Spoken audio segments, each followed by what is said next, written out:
Good news good news good news.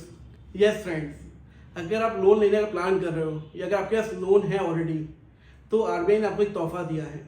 तोहफा क्या है उसकी बात करेंगे आज के वीडियो पे। किसको एप्लीकेबल है, किसको एप्लीकेबल नहीं है, एंड क्या सभी लोगों के लिए एप्लीकेबल है, ये सब बातें आज इस वीडियो में होंगी। मैं हूँ सीए समीर चौधरी एंड आप देख रहे हैं मेरा चैनल फिनटेक चाणक्य। अगर आपको ये वीडियो अच्छा लगता है please subscribe and motivate us. And जो आपको कोई फ्रेंड्स है जो लोन लेने का प्लानिंग कर रहा है, जिसने लोन ली है ऑलरेडी, उसको आप ये वीडियो शेयर कर सकते हैं। फ्रेंड्स, आरबीआई ने ये कहा है कि 1 जनवरी 2026, प्लीज़ नोट, मैं 25 नहीं 26 की बात कर रहा हूँ, तब से अगर आप कोई भी लोन का प्री पेमेंट करते हो या फुल रिपेमेंट करते हो तो पहले बैंक के आपसे हेवी चार्जेस रहती थी, विच वेराइज फ्रॉम 1% टू 4 and 5%, जब आपको इसका चार्ज का भुगतान नहीं करना है। एंड ये किसके लिए एप्लीकेबल है? All individuals and even for business purpose के लिए। अगर इंडिविजुअल एमएसएमई अगर लोन ले रहा है तो भी उनको चार्ज नहीं लगेगा। सभी बैंक को एप्लीकेबल है। यस, अगर मैं इंडिविजुअल के नाम पे बोलूँ तो कार लोन हो, एजुकेशन लोन हो या उसका जो होम लोन हो, वो सब में एप्लीकेबल था। होम लोन में ऑलरेडी पहले भी एप्लीकेबल था, पर तो भी बहुत बार एनबीएफसी ऐसे बैंकें लगाती थी। अब कोई भी इसमें कोई चार्ज नहीं लगा सकती। पर अगर बात करूँ मैं बिजनेस लोन की, अगर कोई इंडिविजुअल ले रहा है बिजनेस पर्पस के लिए या कोई एमएसएमई ले रही है, तो जो भी कॉमर्शियल बैंक्स है या कोई बड़े लेवल के एनबीएफसीज हैं या फिर कोऑपरेटिव बैंक्स हैं, उनको लोन पे चार्जेस नहीं लगाने हैं। पर अगर मैं स्मॉल फाइनेंस बैंक की बात करूं या कुछ तरह की कोऑपरेटिव बैंक्स हैं, वो 50 लाख रुपए तक की अमाउंट पे चार्जेस नहीं लगाएगी, बाकी सब पे वो चार्जेस लगा सकती है। पर अगर वो चार्जेस लगा रही है, it should be clearly mention in their sanction letter. अब कोई भी चार्ज छुपे हुए नहीं दिखा सकती बैंक के।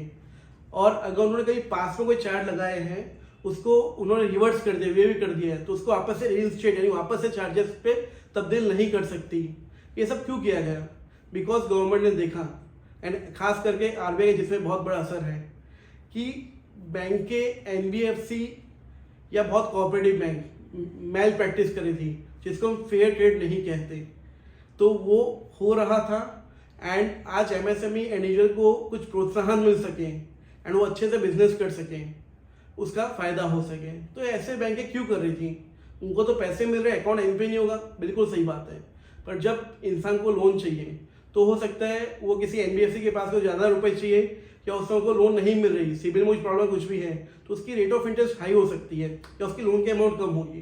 पर जब वो 1 या 2 साल तक रिपेमेंट कर देता है तो उसको अब दूसरी बैंक के अच्छा ऑफर दे रही है, तो क्लाइंट वहाँ से टेक ओवर ऑफ बिजनेस ना कर दे, जिसको हम बीटीवी बोलते हैं, business transfer of a loan, तो ना करें। इससे बैंक के उसको स्टॉप करने के लिए हेवी चार्जेस ले भी करती थी। पर इस नोटिफिकेशन के बाद में बहुत फायदा होगा। ये नए लोन के ऊपर एप्लीकेबल है? यस, बिल्कुल एप्लीकेबल है। रिन्यूअल के भी लिए एप्लीकेबल है। अगर आपकी सीसीओडी ऐसे कोई लिमिट है जहाँ पे रिन्यू होने वाला है, तो ये चीज़ ऑब्वियसली एप्लीकेबल है। बट फ्रेंड्स, ध्यान रखना, अगर आपकी होम लोन है या आपकी कोई बिजनेस लोन ऑलरेडी चल रही है जो 1 जनवरी से रिन्यूअल नहीं आने वाला, तो पॉसिबल है अगर उसमें चार्जेस लिखा हुआ है तो चार्जेस लग सकता है। तो you can either discuss with your banker, जिससे वो आपको इसका नेगोशिएट करके उसका फायदा मिल सकता है। एंड ये लिमिट प्लीज़ ध्यान रखना फ्रेंड्स, कुछ लोन के लिए नहीं है, जैसे foreign loan, export credit, trade credit, ये सब के लिए पॉसिबल है कि जहाँ पे चार्जेस लगा सकते हैं। तो मैं हूँ सीए समीर चौधरी। आपको वीडियो क्या लगा एंड इसमें आपका क्या राय है कि आगे क्या होना चाहिए, कमेंट कीजिए हमें। Thank you.